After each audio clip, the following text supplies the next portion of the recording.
سرينة الهواء أو النظام بتاع التحذير في شاحنات مرسيدس أكتروس MP4.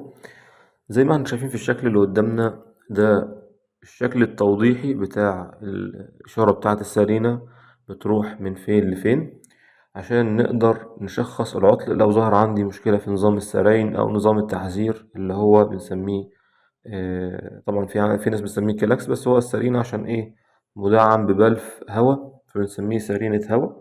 لكن بيكون في كلاكس برضه، في عندنا كلاكس كهرباء اللي هو الصوت اللي هو الكلاكس العادي مفهوش فالف هواء.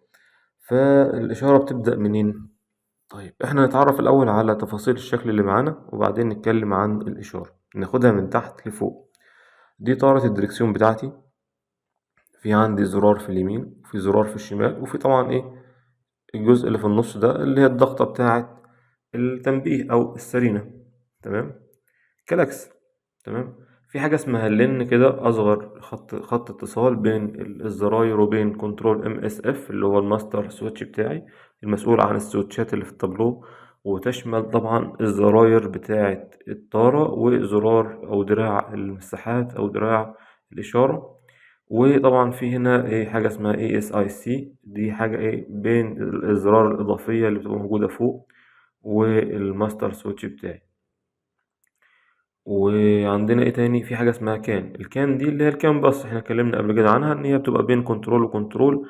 وزد 1 دي حاجة اسمها مجمع كانات، يعني الراجل ده بيبعت الخطوط الكهرباء اللي الكانات اللي عنده رايحة هنا، والكانات اللي هنا رايحة على الستار بوينت، والكانات بتاعت ده رايحة على هنا، فده اسمه مجمع كانات. تمام. ده S1 أو ال AIS اللي هو مفتاح الكونتاك بتاعي أو كتلة الكونتاك أو بيسموه البصمة أيا كان الاسم بتاعه.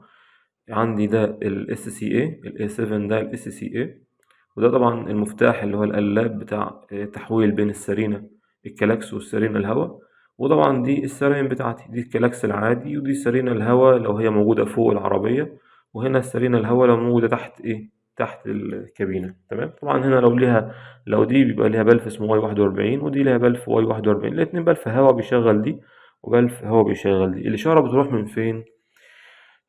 ببساطة كده، يعني اللي متابع معانا الشروحات اللي قبل كده هيعرف الدنيا ماشية ازاي زي ما واضح في الرسم بتاعي. الإشارة طبعا رايحة منين؟ أنا ببدأ الضغطة من هنا، الضغطة بتاعتي على دي على الكلاكس أو الجزء اللي في النص بيسمع في الزرار اليمين لأن ده مرتبط بده. تمام. بالزرار اليمين، والزرار اليمين بيبعت الإشارة بتاعته ال MSF. ال MSF بيبعت الحاجات دي للكنترولات اللي معاه على نفس الكامبس اللي هي كان 2. تمام. من خلال الستار بوينت. مين المسؤول عن السراين؟ في الموديلات القديمة كان المسؤول عن السراين كنترول GM، هنا المسؤول عن السراين كنترول SCA. تمام. اللي هو كنترول SCA أو كنترول بتاع الأنوار الأمامية. بيعمل ايه بعدين؟ بيبعت بقى لو عندي كلاكس، لو أنا مش مفعل الزرار ده يبقى بقى ببعت على الكلاكس. لو أنا لو مفعل السراين شغل السراين فإيه الضغطة دي هتسمع عندي في السراين الهواء، سواء في موديلات فيها السراين فوق الكابينة وفي موديلات سراين تحت السرينة اللي هي الصغيرة أو البوق ده اللي موجود تحت الكابينة. ده باختصار الموضوع بتاع السرينة. فأنت لو حصل عندك مشكلة في السراين هتمشي ازاي؟ هتشوف بقى مشكلة عندك في السويتش نفسه هنا، فهيسمع فين؟ هيسمع في أعطال ال MSF. يعني لو عندك مشكلة في القصة دي هتلاقي ايه MSF عندك مسجل يقولك السويتش الاس 111 دي فيه مشكلة، أو الاس 111 اس 4 اللي هو الضغطة بتاعة الكلاكس دي فيها مشكلة. طب المشكلة مش موجودة هنا، هتبقى فين؟ هتبقى بنسبة كبيرة هنا في الخط اللي طالع من ال SCA للسراين بتاعتي. وده كان فيديو صغير كده ولذيذ عن موضوع السراين وتشغيلها.